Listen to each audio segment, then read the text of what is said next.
If you've had a chance to catch your breath from the Week 13 win for the Dallas Cowboys over the Seattle Seahawks, well, we've got a chance to relive it together now as we welcome you into special edition from the Star in Frisco with Barry Church. Nate Newton, I'm Kyle Yeomans. Glad you're with us. What a game it was from AT&T Stadium on Thursday Night Football. Primetime matchup, two playoff potential teams, and it lived up to the hype. 41-35, the Cowboys get the win over the Seahawks. And before we really dive into this, I just have to ask, was it the most impressive win by the Cowboys this season? When you talk about going against, the competition out there, the level of competition, I would say it was the most impressive victory, but not on all three phases. We'll talk about it a little bit later, but that defense got shredded. Dak Prescott was unbelievable out there. So when you talk about the level of competition, I'm going to say it was the most impressive. I would like to say that the adversity part of it, how they was down, came back. I think it was the first time this year they'd been behind in Texas Stadium, and how some of the calls that, the flags that went on it, they still, normally we would fold, but these guys could stay together, play together, and won the game. You talk about penalties playing a big factor. Both teams had over 120 yards of penalties in the game. The flags were flying throughout. Both teams held the lead in the fourth quarter, back and forth throughout. It was the 21st time Dak Prescott has led a fourth quarter or overtime game-winning drive. Dallas needed everything they had to get this one done, but they did get it done behind Dak Prescott and company. Let's hear from QB1 after the win.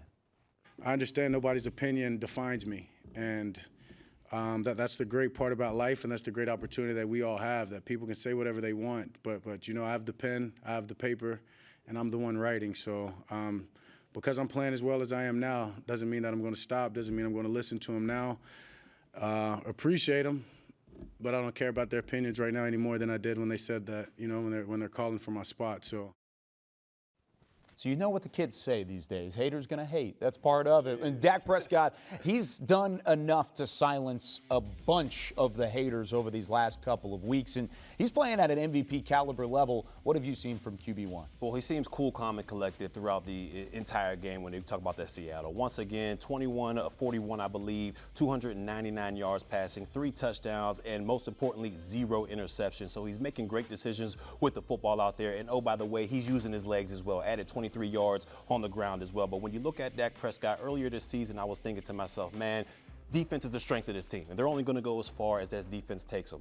I was sadly mistaken. All right, Dak Prescott has put this team on his shoulders, and from now going forward, they will only go as far as number 4 will take them. He is the beginning and the end, Mr. Church. And what I love about this kid, he's playing with great confidence, and as he said right there, wasn't fazed when things wasn't going well. He isn't fazed when things are going well. That's the mark of a true leader. He's going to be level across the board. I think that's the number one takeaway for me as well. And going back to what Barry said there is that Dak Prescott specifically, he can win you games. Yes. And he has shown this season he can win you games. It's always been the defense, or at least over the last couple of years, it's been the defense that has helped set the tone for this Cowboys team. When the defense doesn't play up to caliber, how do you get the job done? The defense did not play well on Thursday night against Seattle. They got the job done, though, because the offense picked up the slack. What did you not like from the defense and the way that they played? Well, it looked to me that, Seattle was able to get whatever they wanted, especially in the passing game. I mean, we know they had a trio of wide receivers out there, possibly the best in the National Football League, but the way they were able to just pick on this secondary, to me, was kind of just astounding in a way. I mean, because you're used to seeing this defense pin their ears back and get after offenses, but Geno Smith was out there being able to deal what he was able to deal out there and shred this defense. It was pretty surprising in my opinion. Yeah, I just thought that a team that was struggling like the Seahawks, had injuries, guys in and out, no continuity. I thought our pass rush would take over. That was very surprising to me. I need for Micah Parsons and Osa to pick it up when we play the better teams. These two guys have to be the determining factor on our defense. See, but what did it say late in the game, the fact that they did pick up the pass rush? Yeah. The pass rush came alive in the fourth quarter. Deron Bland had a pick in the second half after having probably his worst half of football in the NFL in the first half. I mean, what does that say about the resilience of this defense? Well, they're a resilient bunch out there. And to me, things weren't going the way this defense wanted them to go. But when you look at those fourth down stops, they stopped the Seattle Seahawks 3 times on fourth down. And everybody saw that pressure from Micah Parsons that sealed up the game. But to me, the more important fourth down stop came earlier, about 7 minutes left in the fourth quarter, with DeMarcus Lawrence shooting the gap right there, being able to stop Chardonnay short of the first down marker, getting the ball back to his offense, and they're able to go out there and score. Because if he doesn't make that stop, Seattle's going down the field, and they're at least getting 3 points out of it. And who knows what we're talking about today when it comes to that game. So to me, the most important fourth down stop came from DeMarcus Lawrence, one of the best pass rushers and the best run stoppers this defense has. One thing Bland has shown me, he will fight to the end. Yes. Good play, D-Law, but Bland will fight to the end. Son, keep playing. Yeah, it really took a couple of those stars to make plays. DeMarcus Lawrence made a big play, DeRon Bland with the interception,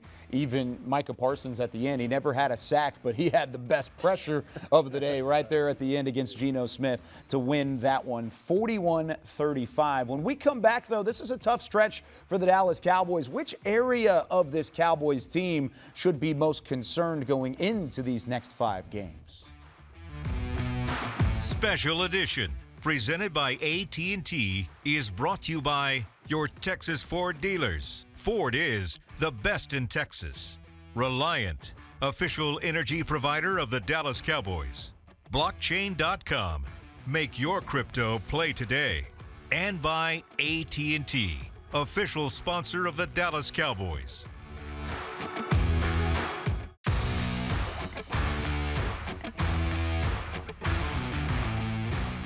This segment is brought to you by the NFL Fan of the Year, presented by Captain Morgan.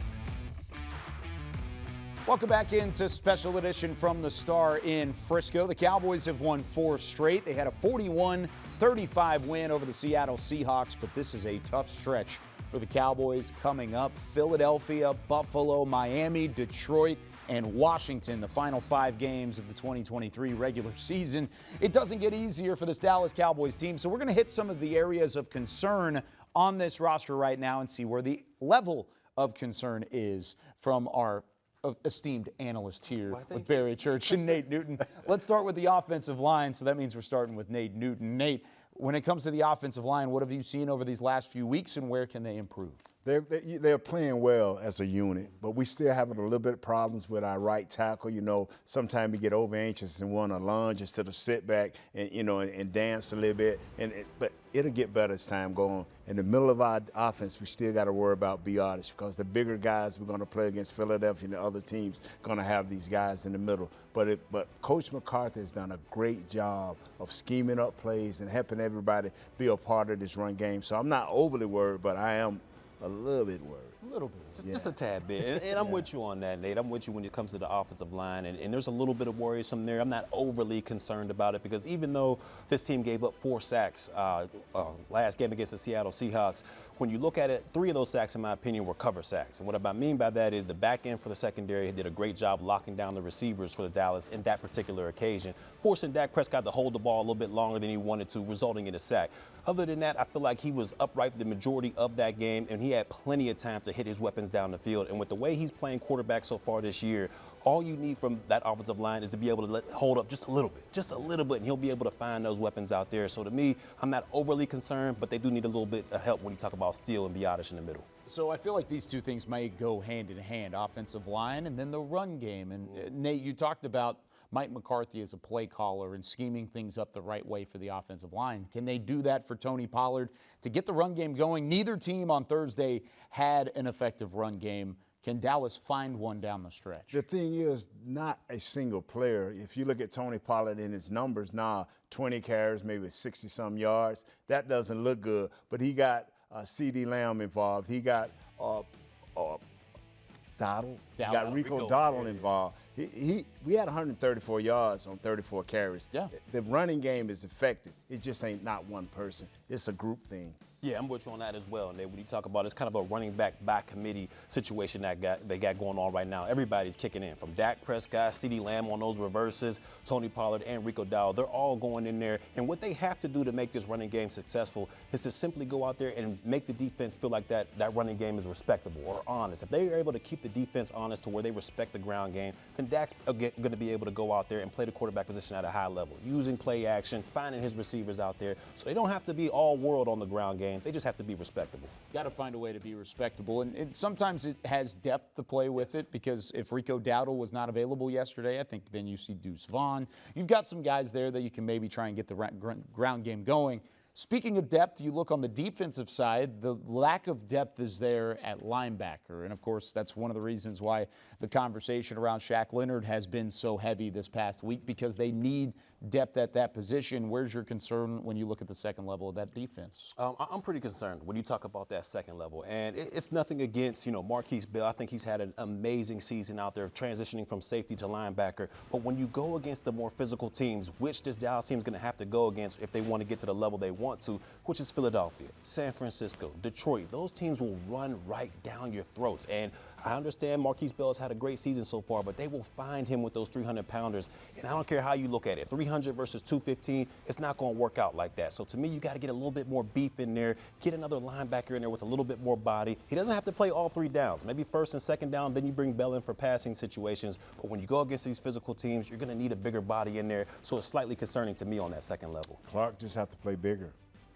because we had a guy in here recently, I don't know if we can call his name, but if he don't come back, Clark just gonna have to, be that man, and Bell be the second and the third and fourth down guy. It's just simple as that. I mean, you can be concerned, but it's time to ball. You got to find some depth somewhere Yes. along the line, and of course, this defense has done a nice job filling in the holes. But can it hold up through a tough stretch down the stretch for the Dallas Cowboys? When we come back here on Special Edition, is it possible that Dallas can catch Philadelphia? It's not easy, because Philadelphia continues to win games. What does Dallas have to do to keep stretch with the Eagles? This segment was brought to you by the NFL Fan of the Year, presented by Captain Morgan.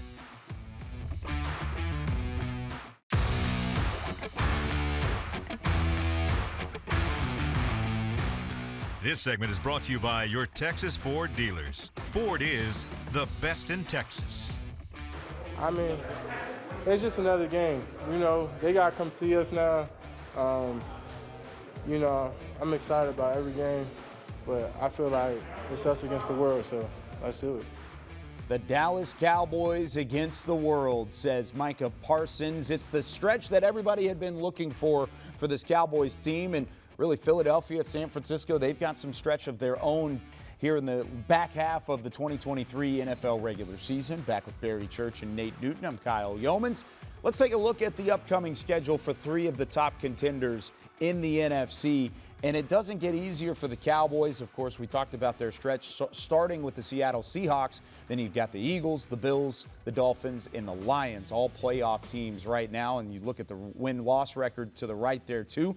That left column is the Eagles schedule. The middle column is the 49ers schedule, then the Cowboys on the right-hand side. San Francisco and Philly play this week. But, Barry, when you look at the Philadelphia Eagles at 10-1, San Francisco needs to knock them off if Dallas even stands a chance to catch them in the divisional race. Yeah, they're going to have to knock them off. And when you look at the Philadelphia Eagles, they're a scary team because they're battle-tested out there. No matter what's going on, they find ways to win, whether it's trailing in the fourth quarter, tied in the fourth quarter, whatever the case may be, they are finding ways to win. And when you talk about going against the upper echelon teams of the National Football League or teams with winning record, this team is 4-0. I mean, they beat Miami, they beat Buffalo, they beat Dallas, and they beat Kansas City. So this is going to be a scary team going forward. You know what, Cowboys? I always worry about my own home front. And this is what y'all have to do. Worry about your own home front. I hope that the 49ers can do what they need to do, but if they don't, y'all just make sure y'all be set and ready for Philadelphia when they show up. Yeah, Philadelphia's final 4 games, by the way, it goes Seattle, and then the Giants, the Cardinals, and then the Giants. So Giants, Cardinals, Giants. It's pretty easy down the stretch. In those final 3 weeks for Philadelphia, they could probably rest a starter or two down those final 3 games. Let's take a look at the San Francisco 49ers. San Francisco, Maybe not the same stretch that Dallas and Philadelphia had to go through, but Barry, they continue to play high-level football. Brock Purdy, that defense is as nasty as anybody's. If they don't get a win against Philadelphia this week, how much of a concern are the Niners? Well, I think they're still a concern because, I mean, either way, I believe they're going to have to go against the Dallas Cowboys once you get to the playoffs. I'm hoping somebody knocks them out before that time. They don't have to worry about them because, to me, football is all about matchups, and this is just a bad matchup for the Dallas Cowboys when you look at it. San Francisco offensively is able to run the ball right down your throats, and defensively they're able to get after the quarterback. And each and every time the Cowboys have faced the 49ers, they've shown that they've struggled against the run game, and they've struggled to keep Dak Prescott upright. So to me, this is just a bad matchup for the Dallas Cowboys. Hopefully somebody knocks them out before we got to go against them. Back in the day when I played, that was our mental block, them 49ers. Today, that is y'all mental block. Hey, just keep playing and run right into them and run over that block. Well, and let's talk about the Cowboys because they've got a block of their own down the stretch. I mean, what do you want to see, Nate, from this Cowboys team as they go into the games against Philadelphia and Miami, Buffalo down the stretch? Just play, find a rhythm, play through adversity, and cut down the penalties, and this team should be all right. I think Mike McCarthy is a good enough offensive play caller. He'll find things to help you win. Got to find a way to win some of these games down the stretch. If you want to keep pace with Philadelphia, it's not going to be easy. Philadelphia is going to win some games, and especially with their schedule looking the way it does over those final 3 weeks, it's going to be one of those really tough comebacks in the NFC East. When we come back, though, let's take a look around some of the games to look at this week. Cowboys already with the W in the books. Miami is on the docket this week. Let's talk about Tua and company when we come back. This segment was brought to you by your Texas Ford dealers. Ford is the best in Texas.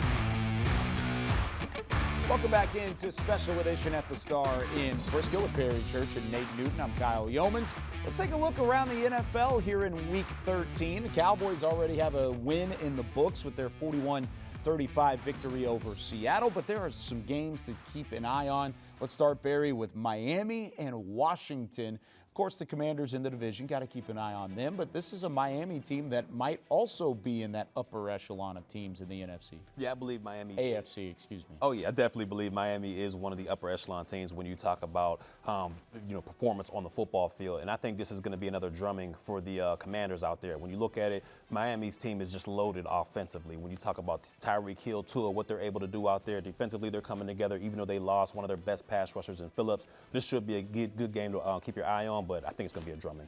Man, look here. Speed kills. It's over. Commanders, you command nothing. Ooh, command nothing from Nate Newton. How about Denver and Houston? Denver with a 5-game heater behind Russell Wilson and company. C.J. Stroud for the Houston Texans, still playing good football at the moment. Yeah, this is going to be a big-time game to watch because I believe the winner of this game is going to be in the driver's seat as far as the wild card race goes. And you got Denver with a great defense out there. You already talked about C.J. Stroud. This is going to be a marquee matchup. I love Stroud, but Sean Payton, one game, first time, he going to get it.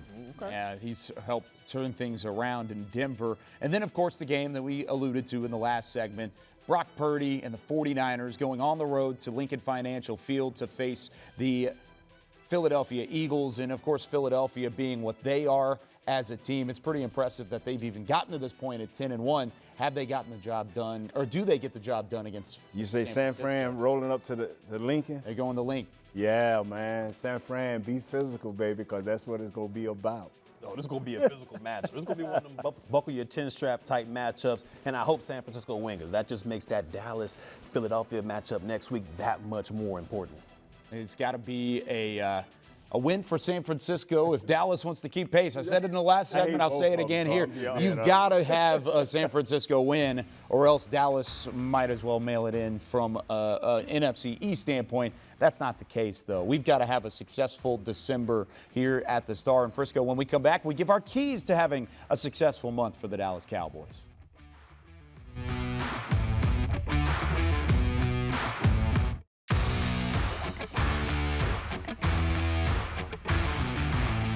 Special Edition, presented by AT&T, was brought to you by your Texas Ford dealers. Ford is the best in Texas. Miller Lite, the only beer of the Dallas Cowboys. And by AT&T, official sponsor of the Dallas Cowboys. wrapping up a Week 13 edition of Special Edition from the Star in Frisco as the Cowboys have a win in the books, but they have 4 tough matchups in the month of December. What's the key to getting the job done against 4 potential playoff teams? Well, the key to me is consistency. Make sure you remain who you are no matter who you play against. And Mike McCarthy has done a great job with this team so far this season. Let's hope it continues in December. Stay healthy and find that rhythm and stay on it. Like Barry said, be consistent, but you got to be healthy. Got to be healthy all the way through. Philadelphia, Buffalo, followed by of course, the Dolphins on Christmas Eve, and then you've got the Lions at home on December 30th. What a month this is going to be, and you can keep up to it here on Special Edition. For Barry Church, Nate Newton, I'm Kyle Yeomans. We'll see you next week.